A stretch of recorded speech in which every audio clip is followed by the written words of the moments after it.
New at 11, a group of teenagers terrorizing people in San Francisco. There are multiple investigations into unprovoked attacks. The latest one over the weekend, with police making some arrests. So if you guys are familiar with media doublespeak, then you should know exactly what is meant when the local news affiliate over in San Francisco opens their segment by saying that a group of teens have been arrested in insert whatever city. Now, of course, we have another local news affiliate that gives an equally vague and ambiguous descriptor, referring to them as young girls. And new at 10, San Francisco police say they have arrested a group of young girls over the weekend after a series of unprovoked attacks in different parts of the city this month.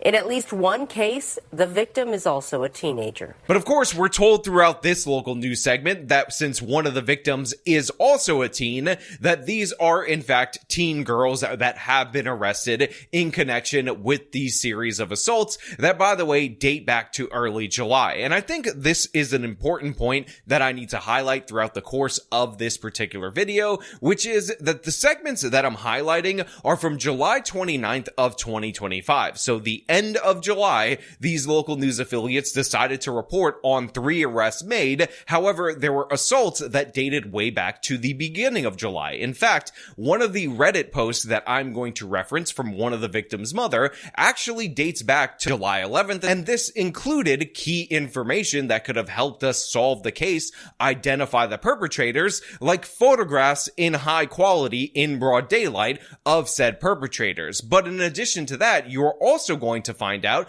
that there was surveillance video that ultimately ended up leading to the arrests of these youths, of these teenagers, that was also not made available to the public. So a bunch of these assaults that happened later on, and there's about 5 or 6 that right now they believe that these are the perpetrators of, they're on the police. They're on the Reddit moderators who decided to delete videos and photographs of the suspects in order to avoid accusations of evil white racism. And what's crazy about this is that we find out through the local news reporting that the victims were overwhelmingly Asian. So you're essentially allowing Asians to be attacked probably based on racial motivation in order to not seem racist against black people who happen to be the attackers in this particular case. And this is what I want to talk about today. What is not being shown to us, what is not being said, but more importantly, because obviously there are some precautions that are taken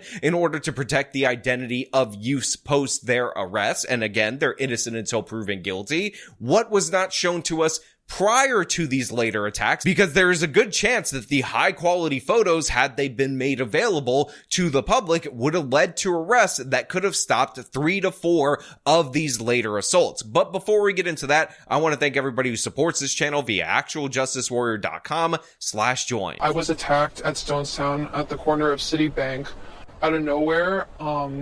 A girl, I didn't see her because it was out of the blue and behind. She tugged me by my hair. She dragged me to the ground, and with a closed fist, she was punching me, hitting my head. Mina spoke to me on the condition that we not show her face. The 15-year-old says the unprovoked attack involving 4 young girls who appear to be middle school and high school age happened Thursday around 5 p.m.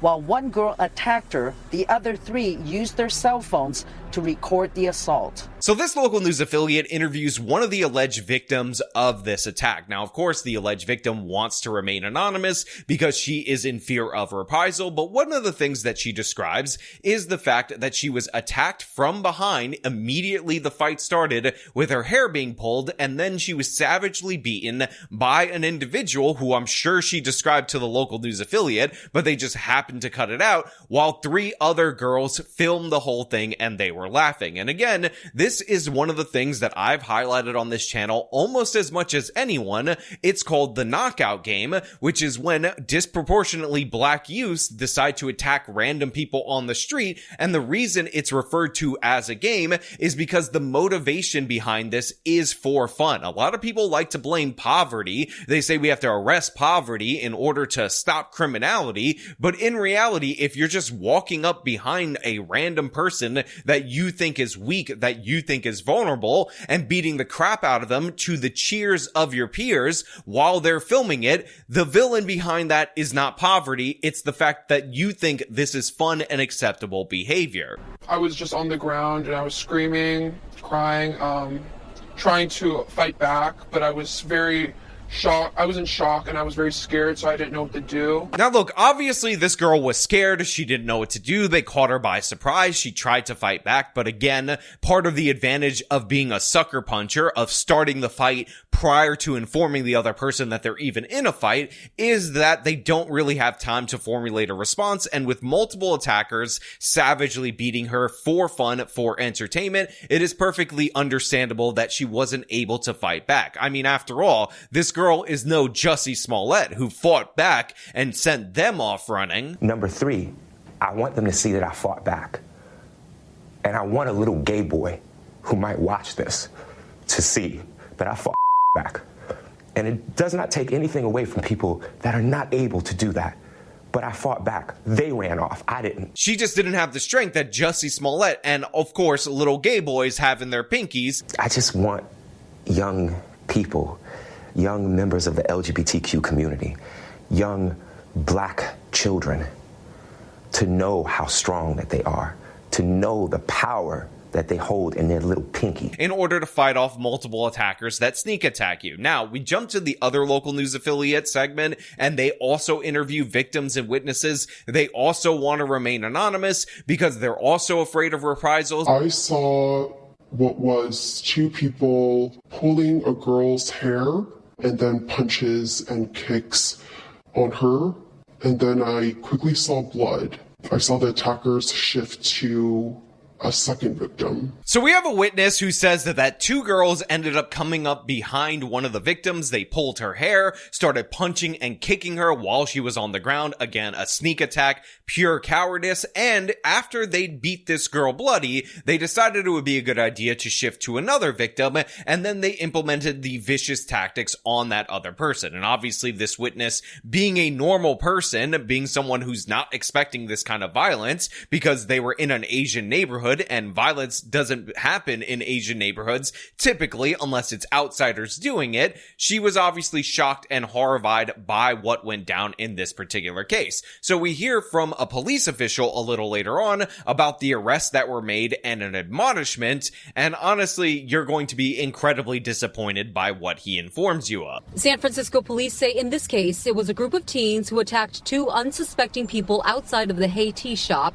They arrested a 13 and 14-year-old girl. Both were cited and released to their parents. An 11-year-old was also implicated in the crime, and that 11-year-old was released and after being admonished. But that's not the only case. Police are investigating at least 5 apparent unprovoked attacks that began early July involving a group of juveniles with similar suspect descriptions. So yeah, there's some arrests made in this particular case. However, those arrested were released to the custody of their parents because those suspects happened to be 13 and 14. And then there was an 11-year-old that was also involved who was admonished by the police. They said, hey, don't do that, innocent Beba Angel Aladdin girl. And she was, of course, also released to her parents. So basically, we have almost no consequences for this. And then this local news affiliate is left to speculate on whether or not these suspects who match the description that, by the way, we're not being given as members of the audience who are supposed to be informed by this, were the same suspects behind these other attacks, including specifically a July 11th attack. They could be the same group that on July 11th around 6 p.m. beat up a 13-year-old crossing the street at Lombard near Mason. The teen's mother wants to remain anonymous, so we're blurring her. She said they were just visiting the city, and then she heard her daughter scream. One girl was wrapping my daughter's hair and hitting continuously to her head.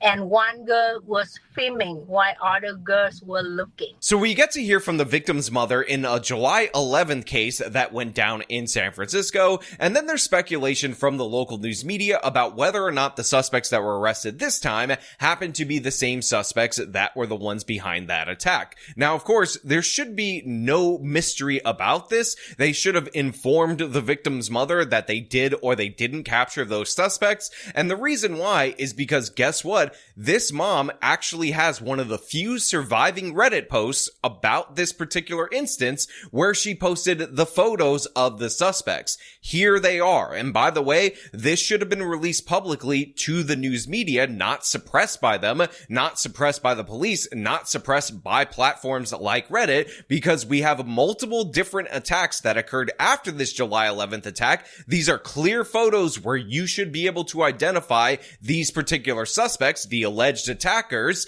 and you should have been able to make contact and make arrests. And if they happen to be the same suspects in all these different various other attacks, that's at least 4 different victims of crimes that could have been prevented had you actually broadcast these particular images. We just want to find out the reason, and then we want to hopefully get the justice. I just hope more people aware of this. On July 14th, another woman reported an unprovoked attack on Folsom in Maine. I learned through witnesses and some victims that many of those ambushed are of Asian descent. You can kind of see, are they targeting Asian women?